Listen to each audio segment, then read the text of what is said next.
મારી શાળાના આચાર્ય શ્રી ગુરુજનો તથા વિદ્યાર્થી ભાઈઓ, આજે અમે તમને નાટક કરી બતાવી આપશો શાંતિથી જોશો એ મળ્યા છે.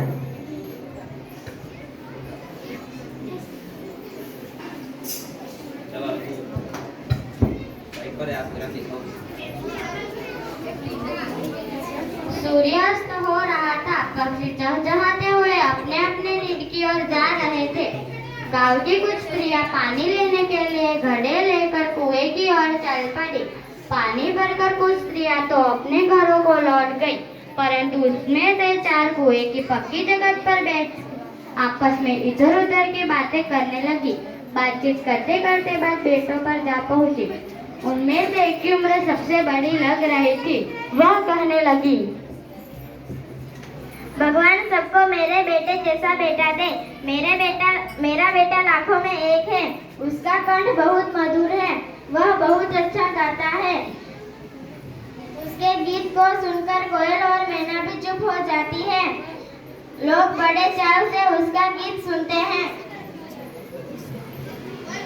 उसकी बात सुनकर दूसरी स्त्री का मन हुआ कि वह भी अपने बेटे की प्रशंसा करे. उसने पहली स्त्री से कहा, मेरे बेटे की बराबरी कोई नहीं कर सकता. वो शक्तिशाली और बहादुर है. वो बड़े बड़े बहादुरों को भी पत्थर देता है. वो आधुनिक युग का भीम है. यह सुनकर तीसरी स्त्री और भला कैसे चुप रहती, वह बोल उठी, मेरा बेटा साक्षात बृहस्पति का होता है. वो जो कुछ पढ़ता है एकदम से याद कर लेता है. ऐसा लगता है मानो उसके कंठ में सरस्वती का निवास हो. तीनों औरतों की बातें सुनकर चौथी स्त्री चुपचाप बैठी रही. उसने अपने बेटे का बारे में कुछ न कहा. पहली ने उसे टोकते हुए कहा, क्यों बहन, तुम क्यों चुप हो? तुम भी तो अपने बेटे के बारे में कुछ बताओ. चौथी स्त्री ने बड़े ही सहज भाव से कहा, मैं अपने बेटे के बारे में क्या बताऊं? वो न तो गंधर्व सा गायक है, न भीम सा बलवान और न ही बृहस्पति सा बुद्धिमान. कुछ समय बाद जब वे सब घड़े सिर पर रखकर लौटने लगी, तभी किसी गीत का मधुर स्वर सुनाई पड़ा. सुनकर पहली स्त्री बोली, सुनो, मेरा हीरा आ रहा है. तुम लोगों ने सुना उसका कंठ कितना मधुर है. वागे छे रे वागे छे, वृंदावन मुरली वागे छे.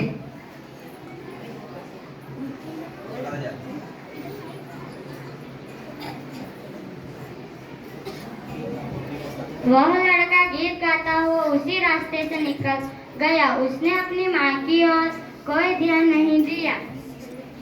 इतने में दूसरी स्त्री का बेटा उधर से आता दिखाई दिया. दूसरी स्त्री उसे देखकर गर्व से बोली, देखो मेरा लाल आ रहा है. और शक्तिशाली और समर्थ में इनकी कोई बराबरी कर सकता नहीं. देखो मेरी शक्ति में कितना बलवान हूँ. देखो मेरी शक्ति में कितना बलवान हूँ.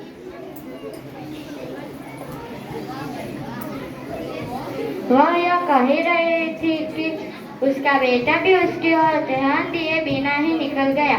वे कुछ आगे बढ़ी तो एकाएक तीसरी स्त्री का बेटा भी उधर से संस्कृत के श्लोक का पाठ करते हुए निकला. देखो, यही है मेरा गोद का हीरा. इसे कौन बृहस्पति का होता नहीं कहेगा.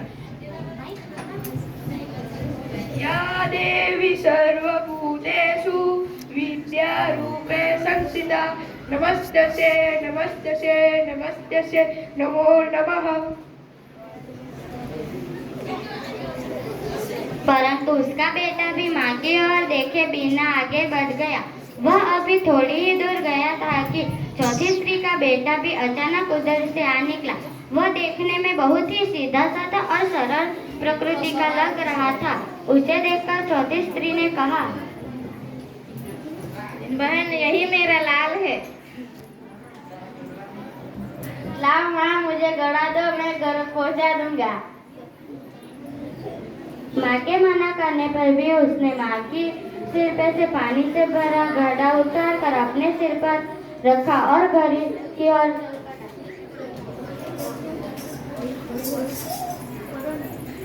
तीनों औरतें बड़े ही आश्चर्य से चौथी स्त्री के बेटे को देखती रही। एक वृद्ध महिला जो बहुत ही देर से इन औरतों के पीछे चलती हुई बातें सुन रही थी, पास आकर बोली,